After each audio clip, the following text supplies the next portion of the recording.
오늘 새벽에도 하나님의 은혜가 저와 여러분에게 함께하기를 기원합니다.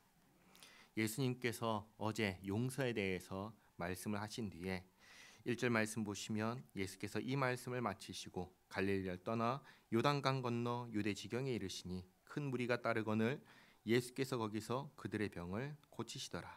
예수님께서는 늘 하시던 대로 자신을 따르는 사람들의 병을 고치셨습니다.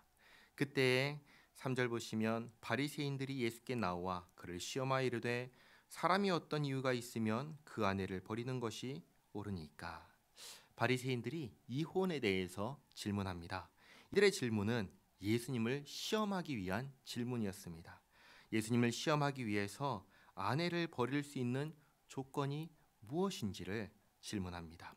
예수님께서 만약에 그런 조건이 없다 하시면 율법을 근거로 예수님을 율법을 거스르는 자라고 할 것이고, 반대로 예수님께서 그런 조건이 있다 하시면 예수님께 그 사랑을 얘기하시고 용서를 얘기하신 예수님께서 어떻게 그런 말을 하실 수 있습니까? 하면서 이제 시험하려고 한 것입니다.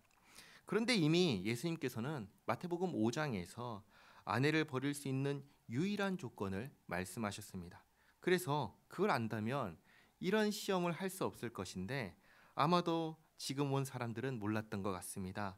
그래서 예수님께 질문하고 예수님은 대답하십니다. 4절 말씀에 예수께서 대답하여 이르시되 사람을 지으신 이가 본래 그들을 남자와 여자로 지으시고 말씀하시기를 그러므로 사람이 그 부모를 떠나서 아내에게 합하여 그 둘이 한 몸이 될지니라 하신 것을 읽지 못하였느냐.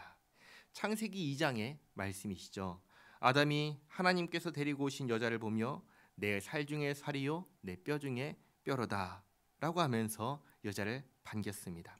그리고 이 둘이 합하여 한 몸이 되었다고 선포하셨습니다. 6절 말씀에 그런즉 이제 둘이 아니요 한 몸이니 그러므로 하나님이 짝지어 주신 것을 사람이 나누지 못할지니라 하시니. 결혼은 무엇인가? 결혼은 하나님 앞에서 하는 것입니다. 하나님께서 짝지어 주시는 것입니다. 그리고 결혼은 남자와 여자 둘이서 한 몸이 되는 것입니다. 남자와 남자 혹은 여자와 여자 혹은 셋, 넷 이렇게 한 몸이 되는 것이 아닙니다.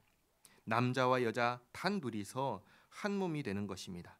그리고 이 하나됨은 사람이 나눌 수가 없습니다. 예수님께서 이렇게 말씀하시자 바리새인들이 또 질문합니다. 7절 말씀에 여짜오되 그러면 어찌하여 모세는 이혼 증서를 주어서 버리라 명하였나이까. 아까 말씀드린 예수님이 대답할 수 있는 가능성이 두 가지가 있는데 그 중에 하나가 이혼할 수 없다라는 거였습니다. 근데 예수님께서 이혼할 수 없다라고 하시니까 바로 율법을 들어서 반론하는 것이죠. 모세는 이렇게 얘기했습니다. 근데 왜 그렇게 말합니까? 얘기를 하는 것이죠. 모세가 뭐라고 얘기했는가? 신명기 24장 1절에 있는 말씀인데 제가 읽어드리겠습니다. 사람이 아내를 맞이하여 데려온 후에 그에게 수치되는 일이 있음을 발견하고 그를 기뻐하지 아니하면 이혼 증서를 써서 그의 손에 주고 그를 자기 집에서 내보낼 것이요. 여기 보면은 모세가 이혼 증서를 쓰라고 합니다. 근데 조건이 있습니다. 뭐라고 하냐면 수치되는 일이 있으면 이라고 조건을 답니다. 그런데 이 수치되는 일이 무엇일까요?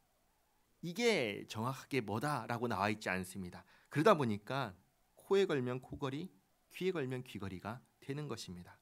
고대로부터 로마 시대까지, 아니 우리나라도 마찬가지죠. 불과 몇십 년 전까지만 해도 여성의 사회적 지위는 낮았습니다. 남자의 마음대로 여자를 버리기도 하고 아내를 버리기도 하고 재혼하기도 하고 또 여러 첩을 두기도 하고 했습니다. 남자 중심으로 그렇게 행동을 해왔던 것이죠. 그러니까 남자의 입장에서 남자에게 유리한 방식으로 이 율법을 악용한 것이죠. 뭐든지 꼬투리 잡으면 다 수치되는 일이 될 수 있잖아요. 그래서 예수님께서 말씀하십니다. 8절에 예수께서 이르시되 모세가 너희 마음의 완악함 때문에 아내 버림을 허락하였거니와 본래는 그렇지 아니하니라. 본래 아내를 버릴 수 없다라고 하시며 예수님의 말씀이 옳다는 것을 다시 한번 분명하게 말씀하십니다. 그러면 왜 모세는 아내 버림을 허락했는가? 예수님께서 말씀하십니다. 너희가 악하기 때문이다. 그러니까 본래는 안 되는 것인데 너희가 사람이 악해서 사람이 죄인이라서 그 마음이 악해서 허락한 것이다 말씀하십니다. 그리고 말씀하십니다. 9절 말씀에 내가 너희에게 말하노니 누구든지 음행한 이유 외에 아내를 버리고 다른 데 장가드는 자는 간음함이니라. 음행한 이유 외에는 아내를 버릴 수 없다. 결혼과 이혼에 대한 분명한 기준을 예수님께서 알려주셨습니다.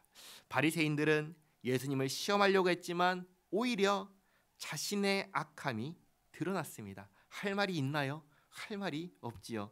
예수님을 시험하고 꼬투리 잡아서 넘어지려고 했지만 자신의 악함이 드러나 버리고 만 것입니다. 그런데 예수님의 이 말씀을 듣고 엉뚱하게 제자들이 이런 말을 합니다. 10절 말씀인데요. 제자들이 이르되 만일 사람이 아내에게 이같이 할진대 장가들지 않는 것이 좋겠나이다.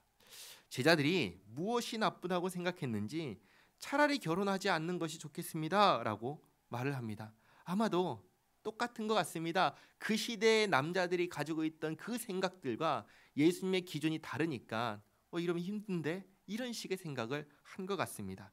그러자 11절에 예수께서 이르시되 사람마다 이 말을 받지 못하고 오직 타고난 자라야 할지니라. 어머니의 태로부터 고자된 고자도 있고 사람이 만든 고자도 있고 천국을 위하여 스스로 된 고자도 있도다. 이 말을 받을 만한 자는 받을지어다.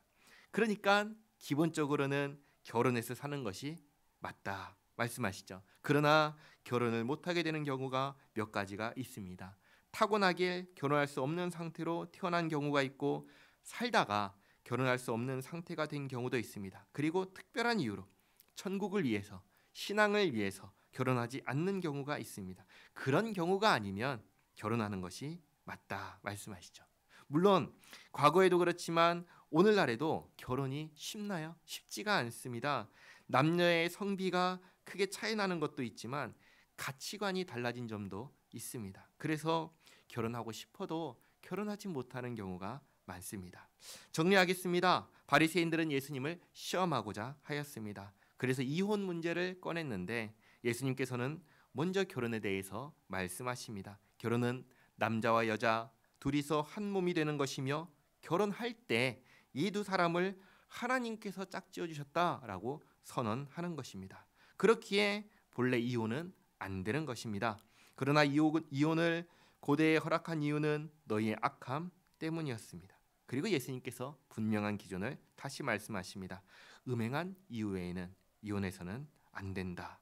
분명하게 말씀하십니다. 이것이 결혼과 이혼에 대한 성경의 말씀이며 예수님의 가르침입니다. 이것을 잊지 마시기 바랍니다. 기도하겠습니다. 하나님, 세상은 하나님의 말씀이 없기에 사람이 원하는 대로 결혼합니다.